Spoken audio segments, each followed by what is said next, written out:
today's video ay magluluto tayo ng taro ball. So, hindi ko na napakita yung buong bunga ng gabi at saka yung pag-yadyad nito.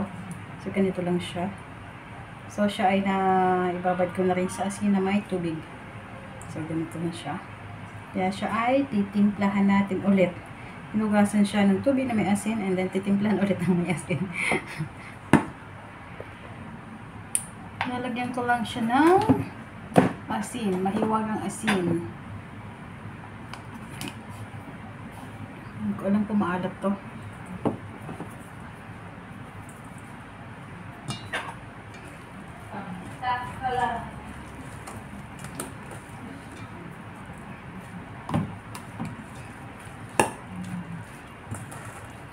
Ano lang, hindi ako masyadong maglalagay na marami.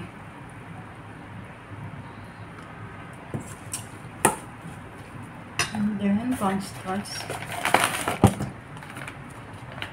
Cornstarch na ilalagay ko. Para dumikit. Dumikit-dikit.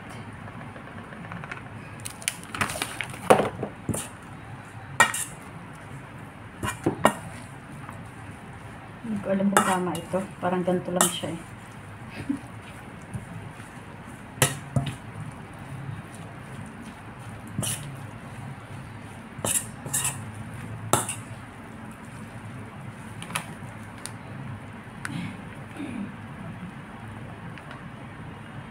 Parang ganito lang yung natikman ko. Ewan ko kung ganito talaga yung proseso nun. Kung ganito ka-simple. Okay. Rest natin at magpapainit tayo ng mantika.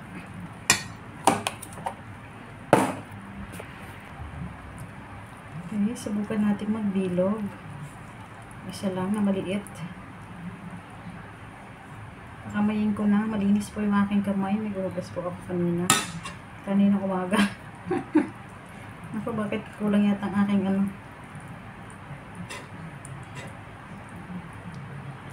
Okay, let's just try. Mainit na yung mantika. Initan natin na ito. Baka mapasok. Okay. Testing 1, 2, 3. Ayun.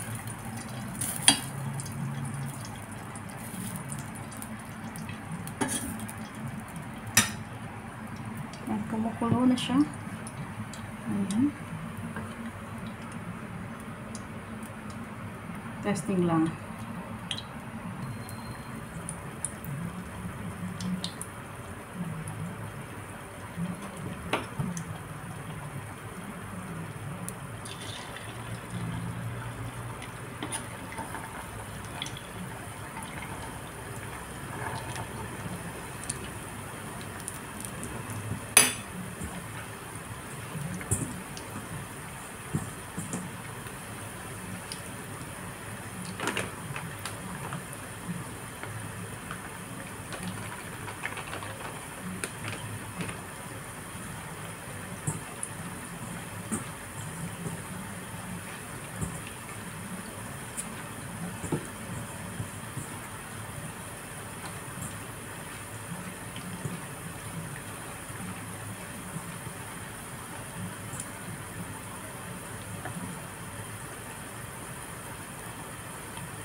ang loob. So, masarap siya.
Naku, ang tigas.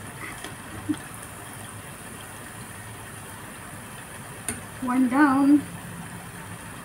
Ngayon natin titikman. So, lumulutang na sila. Mukha na siyang amoy tarbol na siya.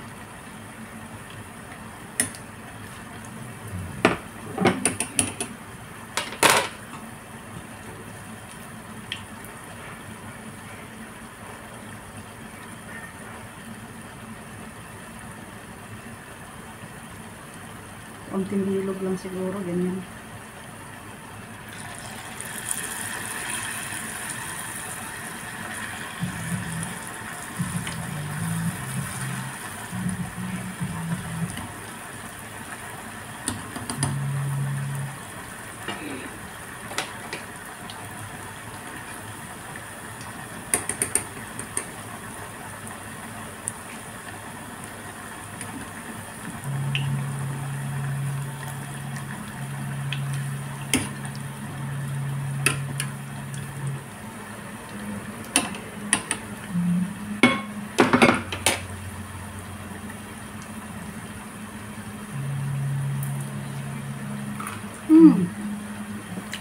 Sarap siya.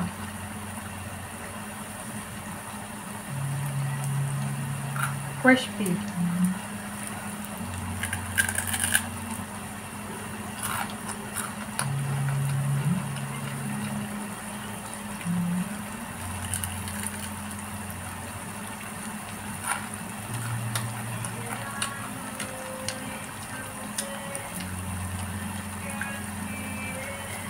Yun lang. Medyo daw po yung ano niya, hindi pa ganun ka-crispy yung loob.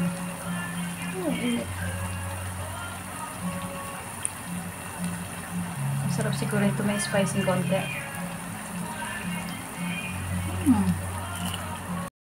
Ang aking taro ball na binekos-mekos.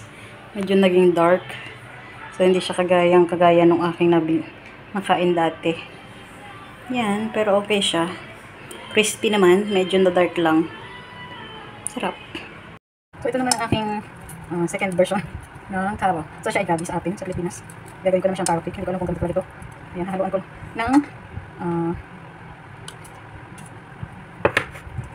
kalahati lang muna nilagay ko, baka sobra naman ang aking condensed milk. So, malamang very very sweet ito. Hati-hati lang muna. And tsaka ito, kalahati din muna. Puro kalahati. Ang aking iba. Ang iba.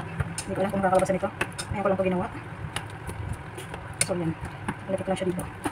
Napadami, konti lang pala dapat. Ganyan lang siya. Tapos i-bake ko lang siya. Purong ano lang siya. Purong taro lang. Asukal lang ipagdadagdag ko kasi siya ay nagtubig na. So, konti lang. Konting-konti lang. Mga isang kutsara lang. Okay. Napakakal. So, halo-haloan. Yan. Yun lang. And then, ay nakapilit ako ng oven. Siguro maganda lagyan ng ano. Lagyan ng harina para magdikit-dikit. So ito ay dry this. Siguro. 1 tablespoon. Teaspoon pala. Teaspoon. And then, mix ko siya sa warm water. Okay. Yan.